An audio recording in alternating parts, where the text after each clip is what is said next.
111. Papa tidak masuk lagi. Jovan terkejut saat diberitahu oleh sekretaris Mahendra kalau papanya kembali tidak masuk kerja. Iya, Pak. Bapak Hendra menitipkan ini untuk Anda. Olive menyerahkan stempel milik Mahendra. Keningnya berkerut. Kenapa Papa sampai menitipkan ini? Apakah mulai hari ini Papa tidak akan lagi bekerja di perusahaan? Apa iya Papa memilih pensiun dini? Jovan benar-benar tidak mengerti apa yang membuat papanya berubah demikian. Meninggalkan pekerjaan yang dicintainya dan menghilang. Berulang kaki Jovan mencoba menghubungi nomor ponselnya selalu saja tidak aktif. Sepertinya benar-benar telah terjadi badai dalam pernikahan Mama dan Papa yang membuat keduanya tidak lagi harmonis dan tinggal terpisah. Namun Jovan masih belum mengerti apa penyebabnya. Apakah saya boleh masuk? Suara yang berasal dari arah pintu membuat Jovan seketika mengangkat wajah. Mamanya sudah berdiri di sana dengan senyuman di wajahnya. Sementara Jovan sangat terkejut, angin apa yang sudah membawa wanita itu datang ke kantor. Kamu boleh pergi, ujar Jovan pada Olive. Wanita muda yang seksi itu berlalu dari hadapan Jovan dan menundukkan kepala saat melewati Sandra. Kenapa dia ke sini? Apakah ingin menggodamu? Tanya Sandra sambil mengempas bokongnya di kursi. Tidak, Ma. Olive bukan wanita seperti itu.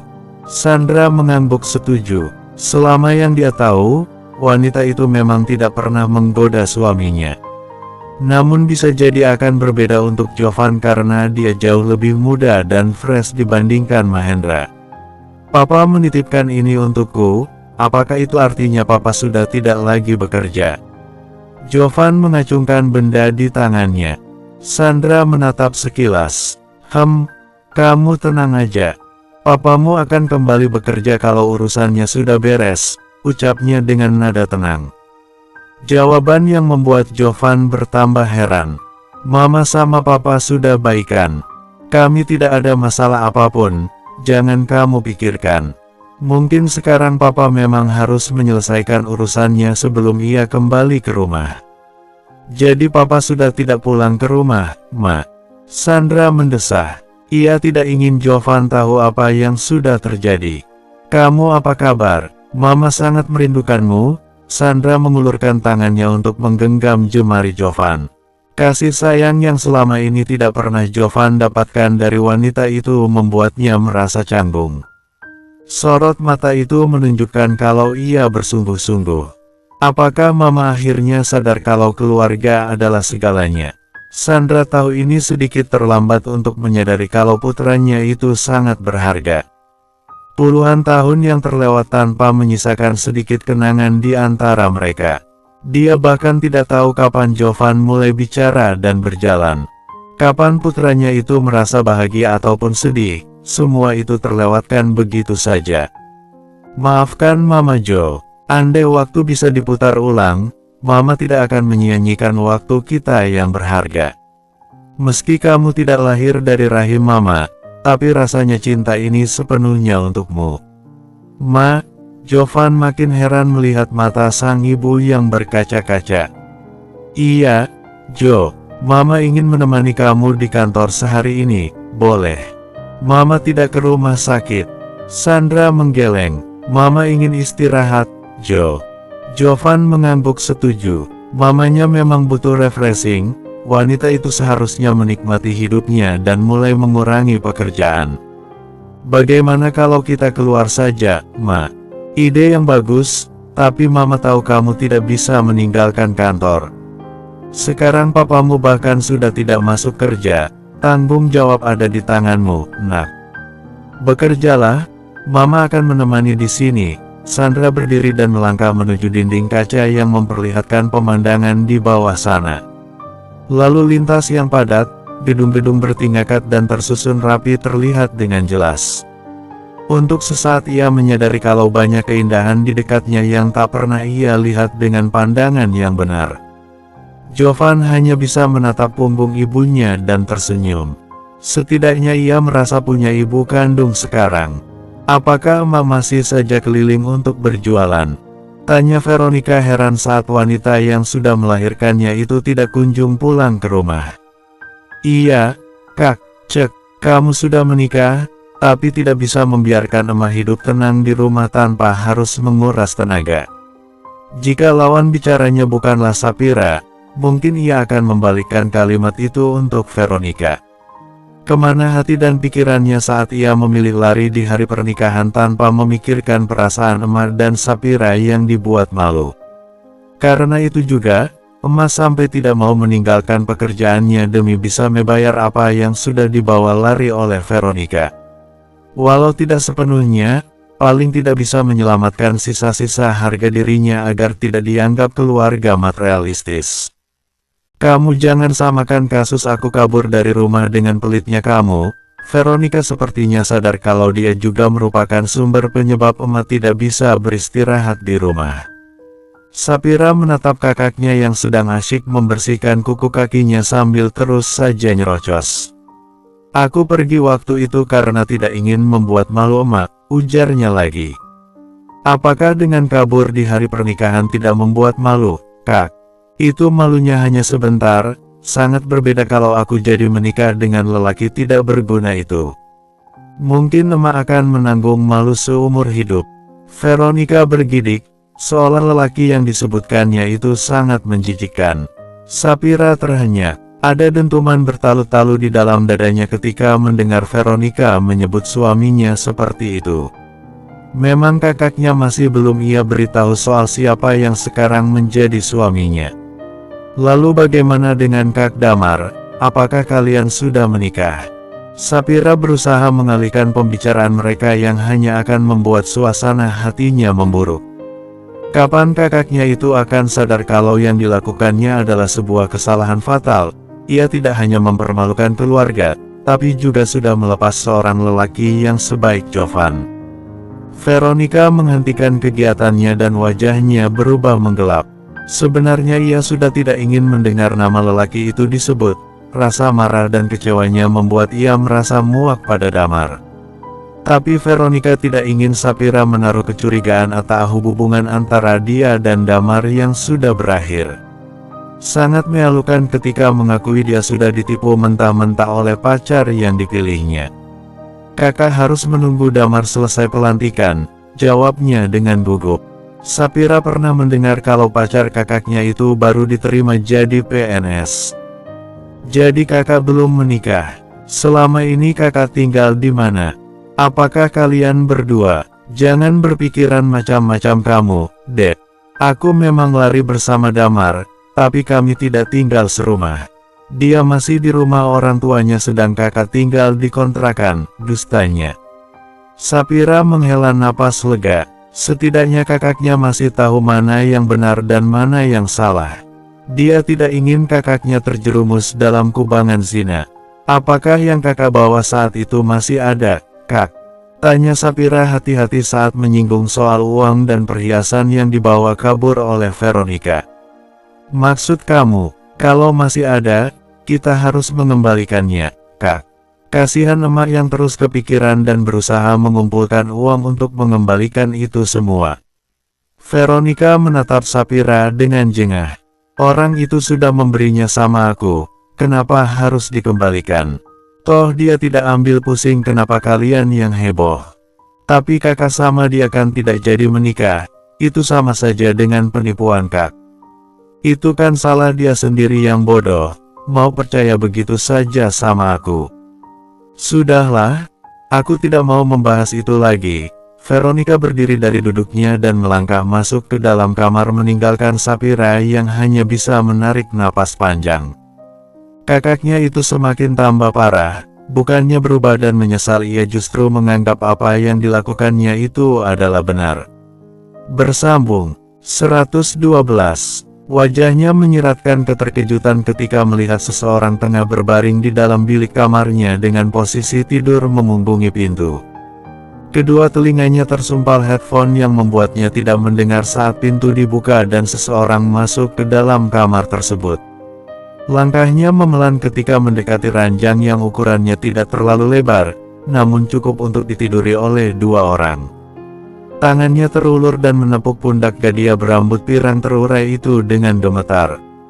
Merasa ada yang menyentuhnya, Veronica membalikkan badan dan tersenyum lebar. "Emas sudah pulang." Ia langsung duduk dan menghambur memeluk tubuh wanita tua yang masih syok dan tercengang. Bukankah seharusnya ia yang mengatakan itu? Anak gadisnya yang pergi dan lari di hari pernikahannya sekarang sudah pulang. Tapi kenapa dia sendirian? Tidakkah ia datang dengan suaminya? "Di mana suamimu, V? Kenapa kamu tidak terus terang ketika memilih untuk menikah dengannya? Apa dosa dan kesalahan emas sampai kamu permalukan seperti itu di depan orang banyak?"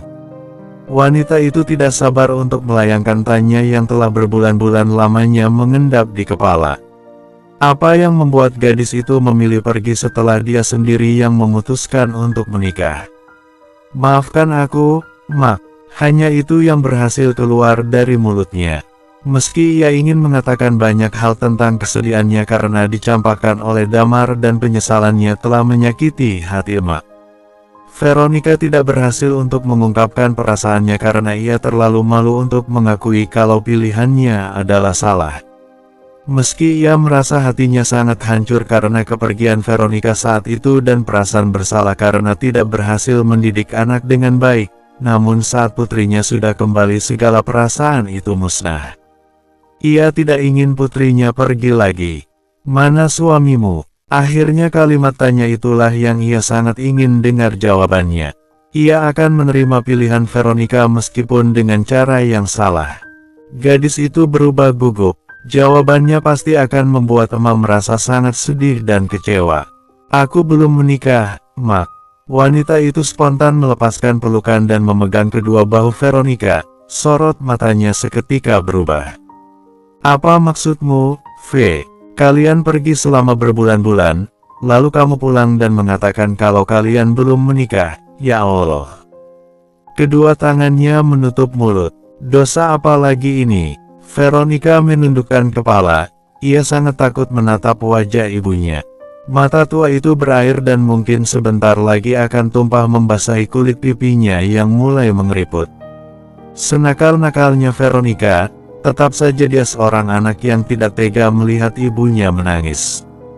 "Apa salahku, V? Mengapa kamu melakukan perbuatan dosa itu? Berbulan-bulan kamu pergi dengannya, dan ternyata kalian tidak menikah sama sekali. Kamu tahu dosa berzina kan? Itu dosa yang sangat besar, V. Bertobatlah." Wanita itu mengempas bokongnya di pinggiran kasur dengan kedua tangan memegang kepala. Hatinya serasa diremas-remas membayangkan perbuatan anaknya di luar rumah bersama pasangan tidak halalnya.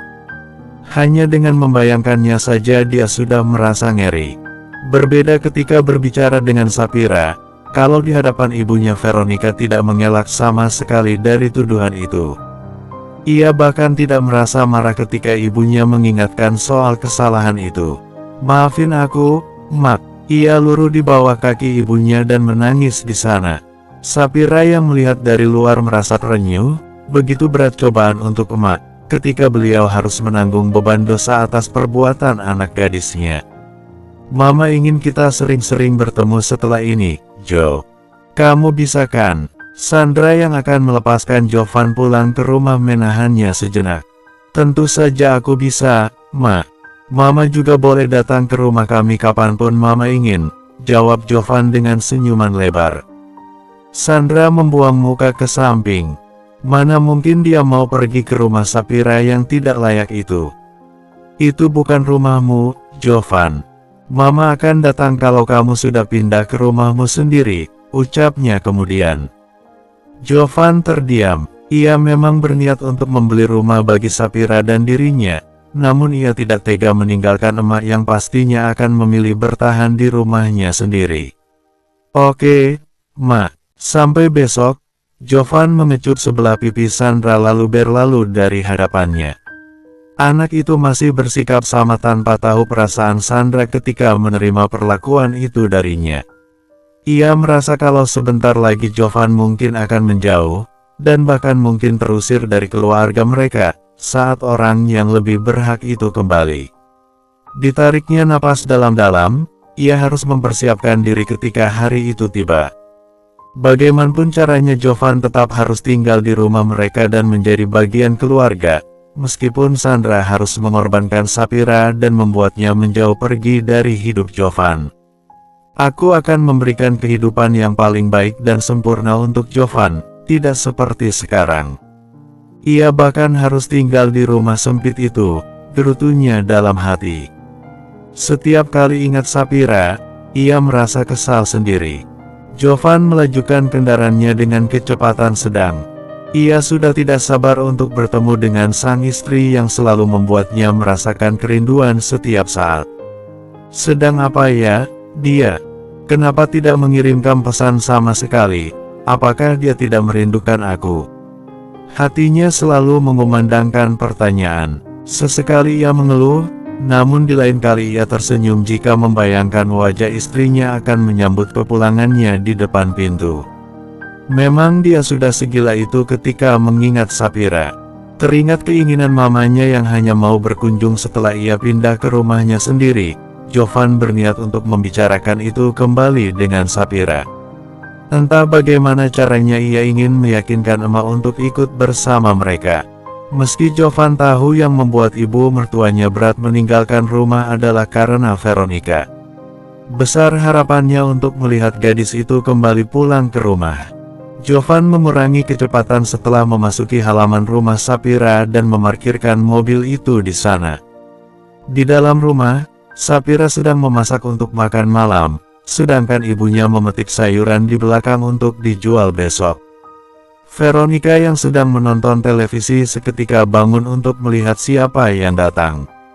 Sejak kapan ada tamu yang menggunakan mobil mampir ke rumah ini?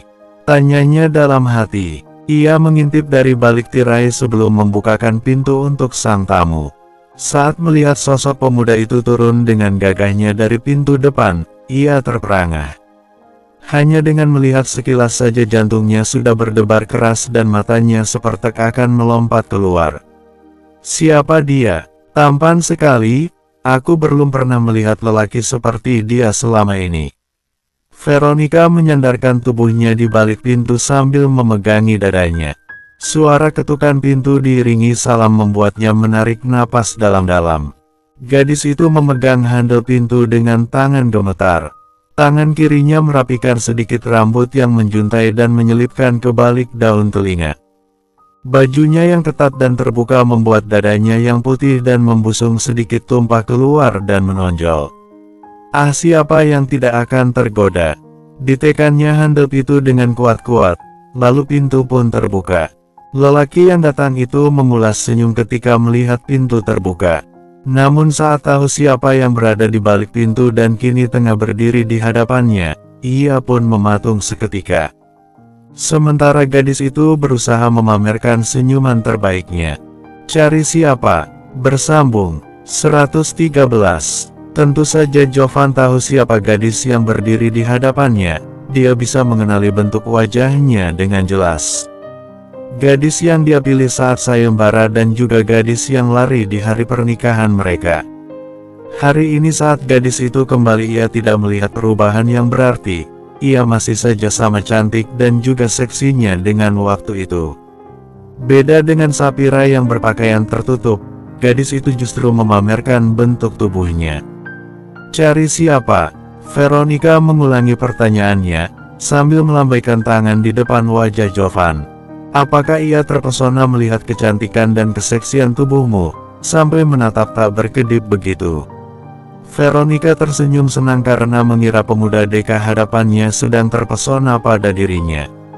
Cepat-cepat Jovan memalingkan muka. Saya, suamiku, kamu sudah pulang. Seseorang menyerobot keluar dari balik punggung Veronica dan sedikit mendorong tubuh kakaknya, lalu meraih punggung tangan Jovan dan menciumnya. Sapira mendengar suara mobil yang berhenti, karena itu ia bergegas mencuci tangan dan dilihatnya Veronica sudah lebih dulu membuka pintu. Veronica terkejut. Suamiku, jadi dia suaminya Sapira. Cih, pami sekali dia dengan menyebutnya sebagai suamiku. Ia mendecit sambil mengerakkan mulut tanpa suara, mengejek Sapira. Kemudian ia berlalu dari depan pintu dan kembali ke dalam. Sapira yang menyadari keberadaan kakaknya bermaksud untuk mengenalkan Jovan, namun ternyata ia sudah lebih dulu pergi. Jovan menghela napas, dirangkulnya bahu Sapira dan membawanya masuk ke dalam kamar. "Kapan dia pulang?" tanyanya setelah mereka sampai di kamar dan menutup pintunya rapat. "Pagi tadi," jawab Sapira dengan canggung. Veronica adalah gadis yang seharusnya menikah dengan Jovan dan sekarang ia kembali di tengah-tengah mereka. "Dia tampak sehat dan baik-baik saja," gumam Jovan pelan. Sapira menatap sang suami dengan pertanyaan bersarang di kepala.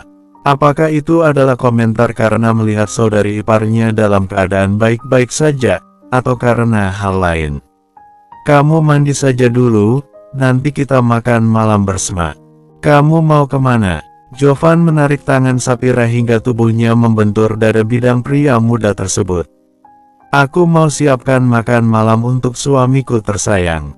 Kelopak matanya mengerjap dan bibirnya mengulas senyum yang sangat indah di mata Jovan. Setiap kali istrinya tersenyum, setiap itu pula ia merasa akan tersedot masuk ke dalam cekungan pipinya. "Kenapa kamu bisa secantik ini? Kira-kira dulu mengidam apa ya?" Jovan sepertinya sangat penasaran. "Emang ngefek ya, selera ngidam sama wajah anak? Nggak nyambung tahu." Sapira mencebikkan bibirnya. "Ya, siapa tahu ngaruh.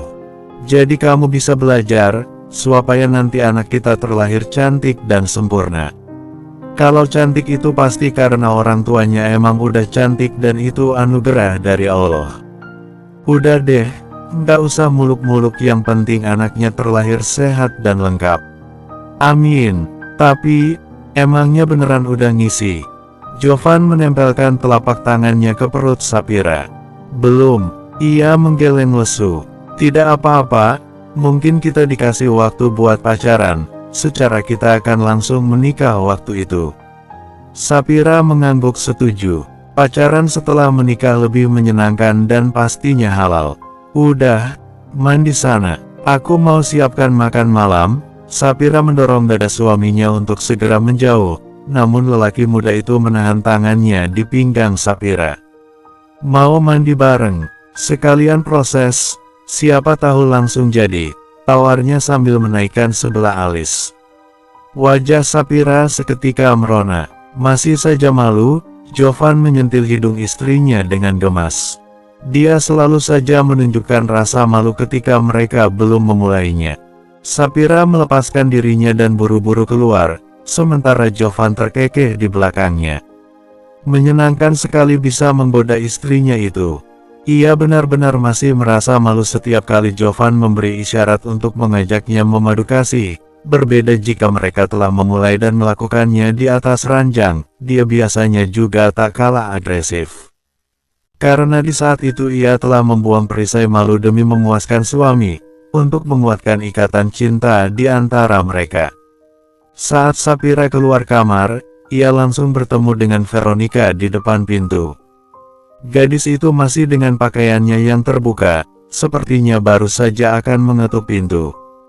"Dipanggil emak," ujarnya. Sapira mengangguk. Ia berjalan menuju meja dapur untuk menyiapkan makan malam. Di sana emak sudah duduk dan menatap kedua putrinya yang tampak berbeda. Satu orang sangat menutup tubuh dengan baik dan cekatan menyiapkan makan malam. Sementara yang satu lagi berpakaian terbuka dan mengumbar urat sambil memainkan ponsel di tangan, duduk di kursi dengan tidak sopan. "V," panggilnya dengan setengah berbisik agar suaranya tidak terdengar hingga ke kamar Sapira. Rumah mereka yang kecil memungkinkan untuk siapa saja bisa mendengar pembicaraan satu sama lain meski dari balik sekat. "Ada apa, Mak?" Veronica mengangkat wajah sebentar lalu kembali fokus ke layar ponsel. "Apa kamu tidak punya pakaian yang lebih sopan? Mungkin kamu bisa pinjam punya ademu," ujar emak masih dengan suara pelan. Sapira yang mendengar, mengalihkan tatapan dari mangkuk di tangan pada sosok kakaknya yang duduk setengah mengangkang. Gadis itu hanya beristighfar dalam hati melihat kelakuan sang kakak, karena diperingatkan pun Veronica akan memusuhi Sapira. Dari dulu kan aku begini, Mak. Veronica menjawab dengan cuek. Pandangan matanya masih saja terpaku pada layar ponsel. Tapi dulu kan beda, V. Saat itu di rumah hanya ada kita bertiga, tapi sekarang sudah ada suaminya Sapira. Mama mengingatkan kalau kondisi mereka sudah tidak lagi sama, karena Sapira sudah menikah. Itu artinya Veronica harus mulai menjaga penampilan di depan ipar yang bukan mahramnya. Veronica mengangkat wajah dan menatap adiknya yang sedang menata hidangan di atas meja. Emak mau aku memakai pakaian seperti dia? Cek, yang begini nih tipe istri yang suaminya mudah terjerat pelakor, ucap Veronica sambil menunjuk-nunjuk Sapira seolah penampilan adiknya sangat buruk. Veronica memang tidak tahu kalau selama tidak ada dirinya di rumah, Sapira selalu berusaha tampil seksi dan menarik di mata suaminya. Namun kali ini karena Veronica sudah kembali, ia berharap kakaknya itu mau menghormati suaminya dengan meniru Sapira yang berpakaian tertutup. Emak menarik napas panjang, dia tidak tahu bagaimana cara bicara pada putri sulungnya yang keras kepala. Ketika ia melihat Jovan keluar dari kamar, Emak meraih selendang yang menggantung di dekat pintu dan meletakkan di bahu Veronica hingga menutupi bagian dadanya yang terbuka, sekalipun pahanya masih terekspos jelas. Turunkan kakimu, bisiknya dengan setengah menggeram. Sekalipun dengan berdecak kesal, Veronica akhirnya mau menurunkan kakinya dari atas kursi. Kepalanya tertunduk, ia tidak mau menatap suami adiknya yang hanya akan membuatnya salah tingkah. Sapira menarik kursi untuk suaminya dan mengambil piring untuk diisi nasi berserta lauk dan sayurnya. Ia tampak begitu semangat melayani suaminya tanpa merasa risih dengan keberadaan Veronica di sana. Mereka makan dalam keheningan, hanya terdengar suara sendok dan piring yang beradu. Hufet, gerah. Keringat mengucur dari dahi Veronica karena nasi yang panas dan gulai yang pedas, ia merasa lehernya pun ikut berair. Sapira melihat Veronica melepas lilitan selendang di bahunya, dan seketika itu juga keseksiannya makin terlihat. Kulit putih mulus yang basah itu dilapnya menggunakan selendang. Jovan yang melihat mata Sapira terpaku pada satu titik membuatnya ikut melihat ke arah Veronica. Ia sudah melihatnya tadi ketika gadis itu membuka pintu. Baginya itu bukan suatu hal yang aneh, dan Jovan sama sekali tidak tertarik untuk melihat. Ia kembali fokus pada nasi di dalam piringnya. Tentu saja itu berbeda dengan Sapira yang merasa risih melihat kelakuan kakaknya yang seharusnya menjaga sikap untuk menghargai adik iparnya. Emak pun merasa malu, ia benar-benar merasa telah gagal mendidik anaknya. Ngapain sih pada melototin aku? Perasaan yang laki aja nggak gitu amat. Nggak usah lebay gitulah. Bersambung 114. Setelah makan malam Jovan langsung masuk kamar dan tidak keluar lagi. Hanya Sapira yang mengobrol dengan Veronica dan emak di ruang tengah. Sapira tahu apa yang membuat suaminya merasa risih dan tidak mau bergabung bersama mereka, karena ada Veronica. Masih ada kecanggungan di antara mereka, terlebih setelah tragedi di meja makan saat Veronica membentak Sapira dan emak di depan matanya.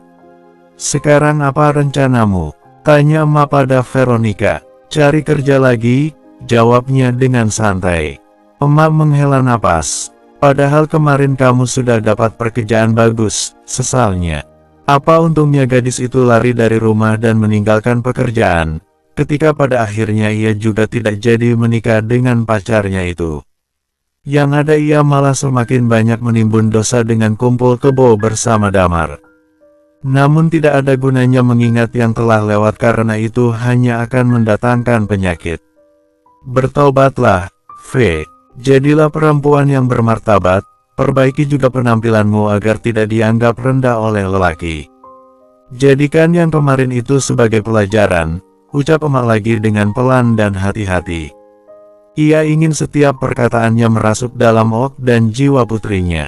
Udahlah Mak, jangan ngomel terus. Kalau kayak begini aku jadi nggak betah tinggal di rumah, decaknya dengan wajah memberengut.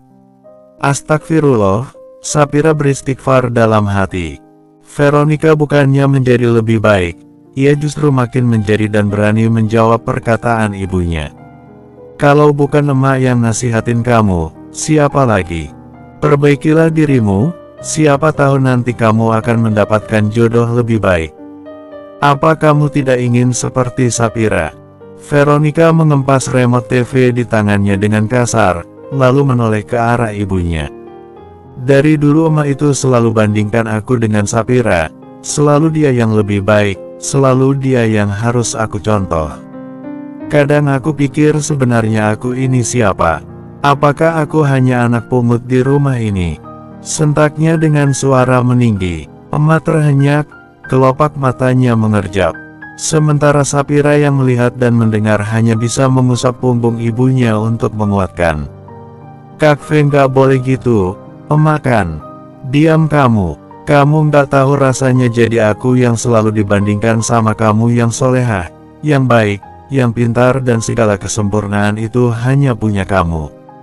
Emak menarik napas sepanjang mungkin guna memenuhi rongga dadanya dengan banyak oksigen. Sakit dan menyesakkan sekali ketika seorang anak membantah ibunya apalagi sampai menjawab dengan kasar seperti itu. Namun dia tidak ingin terlihat lemah di depan anaknya apalagi sampai menangis. Ia tahu air matanya akan mendatangkan siksaan untuk anaknya sendiri dan ia tidak ingin itu terjadi. Bagaimanapun Veronica adalah putrinya. Seharusnya kamu adalah contoh bagi adikmu, V. Harusnya emak minta Sapira untuk belajar dari kamu, tapi apakah yang seperti ini pantas untuk dicontoh? Emak menarik baju dan juga celana yang bahkan tidak bisa menutup bagian sensitif Veronica dengan baik. Kalau kamu anggap emak yang salah, emak minta maaf. Ia berdiri dari duduknya dan masuk ke dalam kamar. Hatinya terlalu sakit dan pedih karena Veronica yang sudah melampaui batas.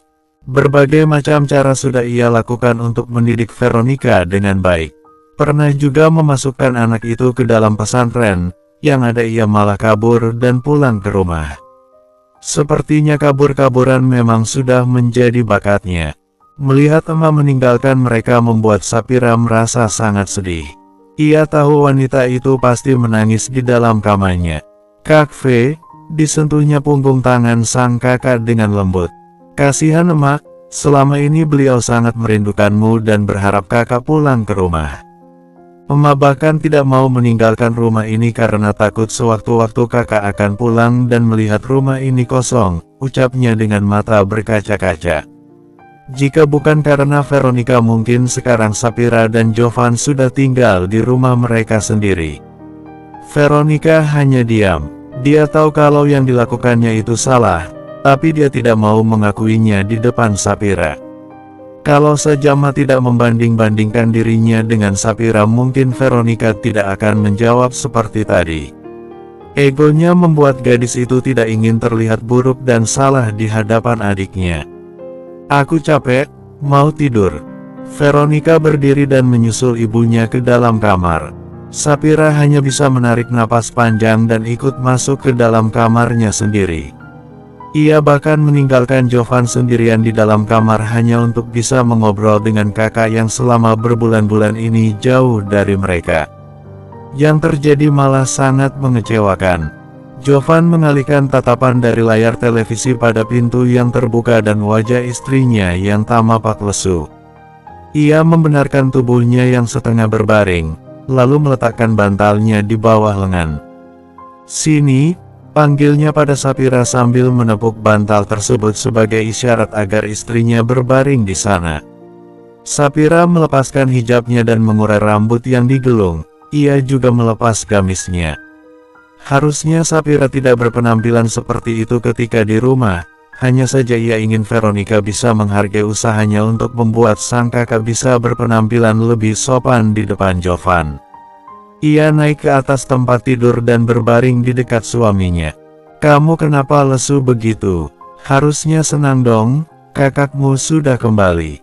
Jovan merentangkan lengannya di atas kepala Sapira dengan jemari yang bermain di rambut panjang dan lembut milik istrinya. Itu hanya perasaanmu saja, balas Sapira berusaha menutupi apa yang sebenarnya terjadi. Kakakmu itu beda sekali ya sama kamu. Sapira mendongak menatap wajah suaminya. Beda apanya? Semuanya berbeda. Dia seksi. Baru saja ia menyebut kata seksi, Sapira sudah melotot ke arahnya. Belum lagi ia menyebut kata cantik, menarik dan segala macam pujian. Maksud aku bukan untuk membandingkan, tapi memang kalian beda. Kamu itu sopan dan dia, Jovan, tidak sampai hati untuk menyebutkan penampilan dan sikap Veronica yang tidak beretika. Aku minta maaf, ucap Sapira lirih. Maaf kenapa?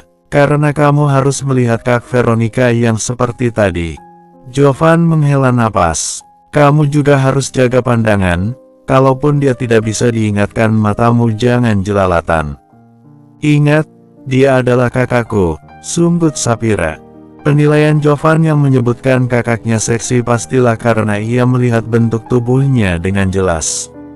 Aku sudah biasa melihat yang seperti itu, kamu nggak perlu cemburu dong. Aku nggak mungkin tertarik sama yang begituan karena di mataku kamu itu jauh lebih seksi. Sapira tahu Jovan tidak bisa menghindar, kapan saja dia bisa melihat perempuan-perempuan berpenampilan terbuka. Tapi setidaknya ia harus menjaga diri dengan menundukkan pandangan dengan tidak menatap terlalu lama. Kamu jangan merengut gitu dong, Jovan menudagu sang istri dengan gemas. Kamu itu jauh lebih seksi dari wanita manapun yang pernah aku temui, dan aku sangat beruntung karena menjadi satu-satunya orang yang dapat kesempatan untuk melihatnya. Jovan memiringkan tubuh untuk menghadap Sapira dan memainkan jemarinya menyentuh setiap lekukan tubuh wanita di sampingnya. Dan kamu akan bosan setelah nanti tubuh aku melar dan tidak seseksi ini lagi, bibirnya mencebik. Ia pun ikut memiringkan tubuh dan mereka pun saling berhadapan. Wajahnya menengadah untuk bisa melihat ke arah mata sang suami. Kalau soal itu, Jovan seperti sedang berpikir. Sapira punya teman yang ketika masih gadis memiliki bentuk tubuh body goal, ketika menikah dan punya anak, tubuhnya jadi melar dan menggelambir. Suaminya jadi berubah sejak tubuh istrinya seperti itu, dan menjadikan itu sebagai alasan untuk selingkuh. Aku cinta sama kamu dari hati, kalau nyatanya kamu secantik dan seseksi ini, itu adalah bonus. Bersambung 115. Veronica masuk ke dalam kamar untuk melihat bagaimana keadaan emas setelah tadi ia membantahnya. Gadis itu sebenarnya merasa bersalah, hanya saja di hadapan Sapira tidak ingin menunjukkan kalau dirinya memang sudah salah. Di mata siapapun adiknya itu selalu menjadi sosok yang sempurna, sementara dirinya selalu tersingkir. Egonya membuat Veronica tidak bisa menerima kenyataan itu. Alih-alih merubah kelakuannya, ia justru semakin menjadi-jadi. Saat membuka pintu kamar, yang pertama dilihatnya adalah wanita parubaya yang duduk memunggungi pintu dan menghadap ke arah jendela. Tidak, lebih tepatnya Ma duduk di depan meja. Veronica menutup pintu kamar dengan pelan agar tidak mengagetkan emak, lalu berjalan mendekat. Setelah berada tepat di belakang ibunya, kedua tangannya terulur memeluk leher wanita yang sudah melahirkannya itu dan menyandarkan wajahnya di bahu sang ibu. Emak yang tidak tahu putrinya datang tampak terkejut. Ia buru-buru meletakkan benda di hadapannya ke dalam laci meja dan menutupnya dengan cepat. Sesuatu yang mencurigakan dan membuat Veronica merasa penasaran. Apa yang sudah disembunyikan emak darinya? Maafkan aku, Mak. Ia berusaha menyembunyikan rasa penasarannya dengan mengeratkan pelukan, bahkan kali ini ia mencium pipi emak dengan sangat manja. Aku memang belum bisa menjadi anak yang membanggakan untuk emak, aku selalu bikin masalah. Aku janji akan berusaha untuk berubah, tapi tolong maafkan aku. Emak menarik napas panjang, tangannya menyentuh punggung tangan sang anak yang merapat di lehernya. Emak tidak minta kamu berjanji, V. Tapi mulailah berubah, jawabnya dengan suara serak. Veronica tahu ibunya pasti habis menangis, karena itu ia merasa sangat bersalah. Iya, Mak, Veronica akan berusaha. Emak berdiri dan membimbing putrinya tersebut untuk naik ke atas tempat tidur. Ia selalu memperlakukan putrinya selayaknya seorang anak, tanpa membeda-bedakan. Namun, Nyatanya salah seorang putrinya merasa tersisih dan itu membuatnya merasa sedih. Aku sudah menjadi orang tua yang gagal, bisiknya dalam hati sambil menarik selimut untuk menutupi tubuh Veronica hingga ke batas dada. Ia mengusap puncak kepala gadis itu seperti seorang ibu yang tengah berusaha menidurkan bayinya. Veronica tahu Emma tulus mengasihi dia dan Sapira, namun entah mengapa kali ini ia merasa berbeda. Sikap Emma tampak berlebihan dan tidak seperti biasanya. Apakah karena tadi ia sudah menyebut dirinya seperti anak pungut, lalu perasaan itu pun timbul? Atau karena gerakan Emma yang mencurigakan dengan menyembunyikan sesuatu saat ia tadi datang? Veronica benar-benar merasa penasaran dan ingin melihat apa sebenarnya yang sudah Emma sembunyikan darinya. Dia akan melihat sendiri itu nanti saat Emma pergi atau sedang lengah. Pagi-pagi sekali, seperti biasanya Sapira sudah menyiapkan keperluan untuk Jovan. Tidak lupa ia pun menyiapkan air hangat untuk mandi suaminya itu. Karena letak kamar mandi di luar dan digunakan untuk bersama, tentu saja aktivitasnya diketahui oleh penghuni rumah yang lain. Begitu juga dengan Veronica. Ia melihat Sapira keluar dari kamar mandi dengan rambut yang terbelit handuk, langsung tersenyum mengejek. Cie yang habis keramas, godanya ketika Sapira melintas di depan mereka. Kakak sudah bangun. Tentu saja Sapira merasa kaget melihat kakaknya yang tidak pernah bangun pagi. Kebiasaannya dulu adalah bangun tengah hari kalau sedang libur. Udah dong, aku mau bantu emak. Veronica menjawab dengan bangga sambil membantu menyusun barang dagangan yang akan dibawa oleh emak ke pasar. Kakak mau ikut ke pasar? Tanya Sapira lagi. Enggaklah, kapan-kapan saja. Sapira kembali masuk ke dalam kamar untuk membangunkan Jovan. Sebentar lagi waktu subuh akan berakhir. Kebiasaan baru suaminya sekarang adalah ia mau menjalankan sholat 5 waktu dan Sapira patut merasa bersyukur untuk itu. Perlahan suaminya mulai menjalankan kewajiban beragama dengan baik. Tidak lama ia kembali keluar dari kamar bersama Jovan. Lagi-lagi melintasi Veronica dan emak. Cie, yang pagi-pagi sudah mandi. Vero, emak mencubit lengannya hingga gadis itu terpekik kaget. Katanya mau berubah, kenapa kamu gak sopan gitu sama adik iparmu, sentilnya. Veronica mengusap kulit lengannya yang terasa perih. Aku cuma bercanda, mak, protesnya atas sikap emak yang dirasa terlalu cepat marah dan menanggapi serius candaannya. Kamu harus jaga sikap di depan adik iparmu, tidak boleh seperti itu. Sementara Sapira hanya bisa mengelus dada atas sikap kakaknya. Veronica memang suka berlebihan dalam bercanda dan tidak memilih tempat kepada siapa dia bicara. Emak pamit untuk pergi setelah barang dagangannya siap dan suara mobil angkutan berhenti di depan rumah. Sebenarnya Sapira tidak tega melihat emak yang masih harus bangun dan pergi pagi-pagi sekali, bahkan kadang harus sholat subuh di pasar. Tapi wanita itu bersikeras untuk tetap melakukan aktivitasnya berdagang dengan alasan tidak bisa meninggalkan kebiasaan. Andai saja aku sudah menikah dan dapat suami kaya, tidak akan aku biarkan lagi emak kerja seperti ini, Dek. Pergi pagi, pulang siang. Pergi lagi dan pulang sore hari. Veronica menatap punggung emak yang menjauh dan berkata seolah ia yang paling prihatin. Sapira tahu kalau kakaknya sedang menyindir dirinya, namun ia menanggapinya dengan santai. Makanya kakak cepat nikah, biar emak bisa hidup senang. Lah ini pergi sama pacar nggak pulang-pulang, tahunnya nggak jadi dinikahin. Veronica melotot mendengar Sapira yang sekarang balik menyindirnya.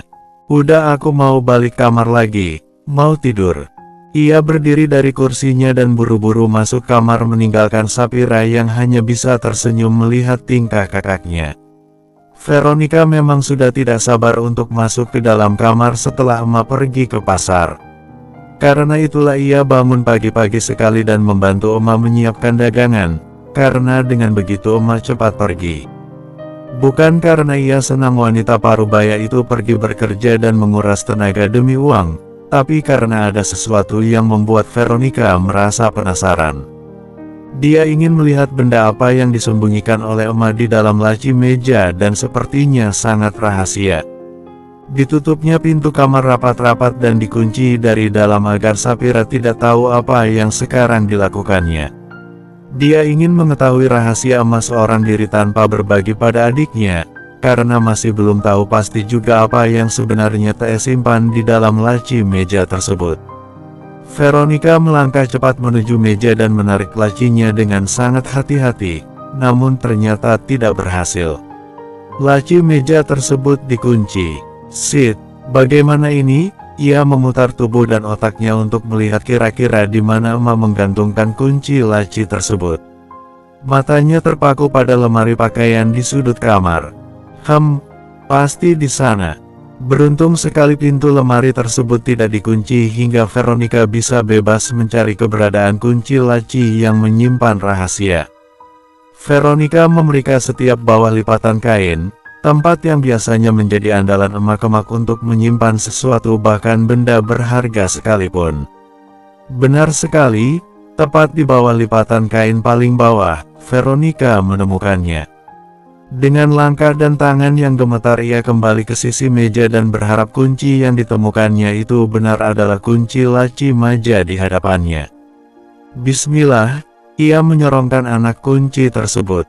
Klek, secara perlahan ia menarik pegangan laci dan bersambung.